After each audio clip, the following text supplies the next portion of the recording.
कारोबारी हफ्ते के दौरान पाकिस्तान स्टॉक एक्सचेंज में मनफी रुझान रहा। 100 इंडेक्स में 4,788 पॉइंट्स की कमी रिकॉर्ड की गई, जबकि शेयर्स की कीमत कम होने पर सरमायाकारों को 629 अरब रुपए का नुकसान उठाना पड़ा।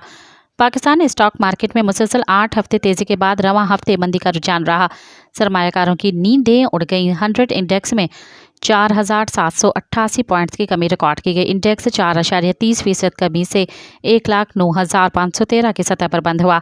हफ्ते के दौरान 100 इंडेक्स की बुलंद तरीन सतह 1,17,039 रही और कम तरीन सतह 1,05,601 रही। एक हफ्ते में 285 अरब रुपए मालियत के 5 अरब 75 करोड़ शेयर्स का लेन देन हुआ।